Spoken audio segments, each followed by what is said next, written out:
Hey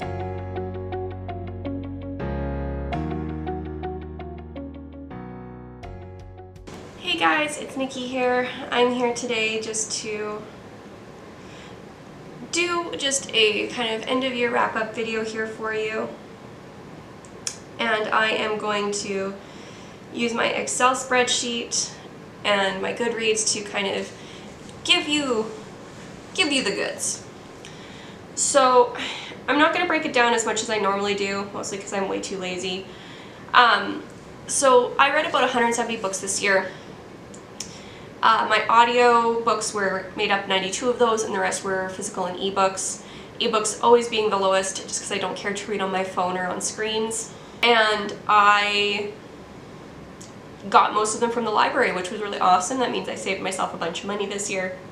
46 were my own books that I owned, and one was borrowed from a family member or friend. My average rating says it was 3.76, which was rounded up to a 3.8 on Goodreads. I reviewed about, 40% of the books I read. And thankfully, I didn't read any 1 stars. I read 14 that were 2.5. And the rest of my books were over 3 stars, which is always good. It makes me feel like I had a really good reading year. And then I'll include a graphic that breaks down how many books I read per month. It's not loading properly on my phone to give me the numbers, but it is what it is. And so I'm just checking to make sure my recording's still going. I read, no surprise here, 28 science fiction, 35 fantasy. I did read 15 historical fiction, which makes me happy. I always really enjoy those. I read 4 classics, some better than others. 6 contemporary, again, some better than others. 11 literary or just literary fiction or fiction. I read 9 horror, which is quite the boost for me. I don't read a lot of horror typically. 23 mystery thrillers, which was really due to audiobooks. I found them really easy listening when I was at work. A lot of them follow a very similar formula. They were interesting, engaging, high energy, but not like super attention consuming, which was really good for work. I read 5 that were chick lit or romance. I read 30 nonfiction, and no surprise here, 0 poetry. Poetry isn't one I usually read. And I think I even put one of the Amanda Lovelace, I think is her name, library books on hold at my library, and it just never got to me. And then I will go to my books and my year-end books. So for 2021, I read about 170 books. I read about 59,000 pages. My shortest book was the Over the Garden Wall graphic novel, which is 112 pages. My longest book was Brandon Sanderson's The Way of Kings.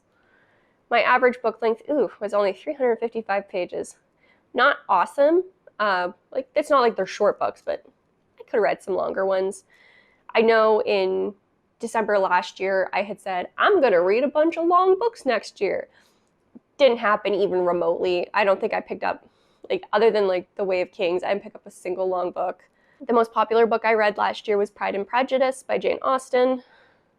Or this year, I should say. It's not next year yet. Which is unsurprising. It's very well known, very well loved.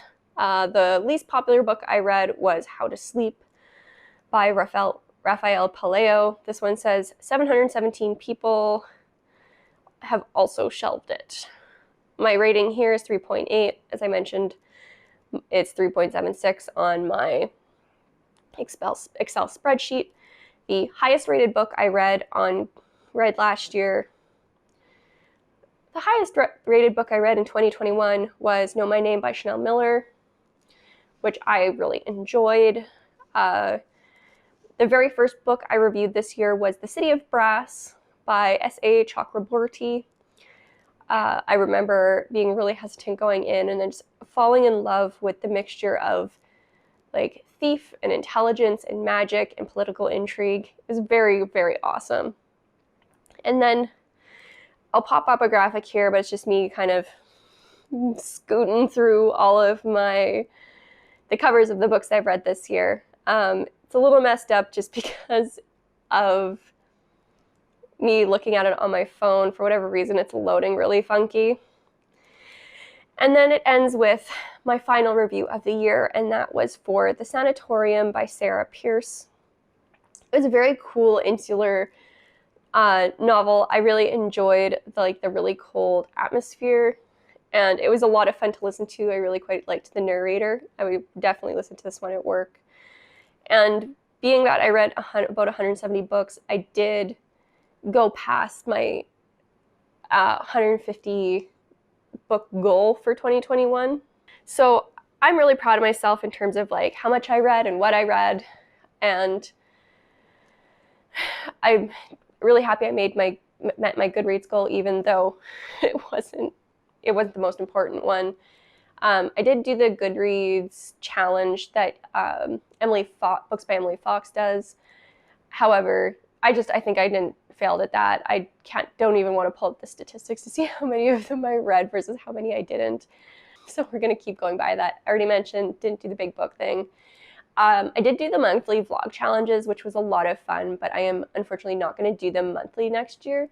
I think what I'm going to do is do a quarterly vlog for something like that, and then have 3 months to read three books rather than trying to fit them into a month. It was just a lot of physical reading that I didn't really have the time and energy for. And I need to reprioritize a few things moving into the new year, including my mental health and my creativity levels. And so that leads me to what my schedule is going to look like moving forward. As mentioned, this will be the last. As I mentioned previously in other videos, I will be taking the first 2 weeks of January off filming. So this will be the last video you guys get for a little bit, just so I can decompress a little bit and kind of get reorganized. I still intend to do the book and movie paired review, including January's. January is going to be Dune. I'm hoping to watch the old and new movie. And from there, I'm just going to be posting every Sunday and alternating Wednesdays, with the exception of wrap-up videos, which will be the last Wednesday of every month. And I'm also hoping that one of the videos I do at the beginning of the month will just be a TBR video, giving you an idea of what I plan to read for my in-depth review at the end of the month, what I plan to read for my paired reviews at the beginning of the month, and then that's really it. The rest of my reading, I'm going to let myself be the mood reader I am, and just not try to schedule it as much, because I've definitely been in a reading slump the last 2 months because of that. And with that, I'm going to leave you guys here. Happy New Year's, happy holidays. I hope you guys all had a Merry Christmas if you celebrate, and a good holiday season if you did not celebrate Christmas. And I hope to talk to you guys below. This is the end of my 3rd year of filming. I haven't really taken any kind of holiday from filming in the 3 years I've been doing this, so these next 2 weeks are going to be very well enjoyed. And I will talk to you guys below. Let me know what your favorite book of the year was, if there's any particular videos I've done that you would want to see that kind of format again, and just let's talk some bookish things down in the comments. If you're at all interested, subscribe to get more of my content when it comes back out, and I will see you guys later. Peace.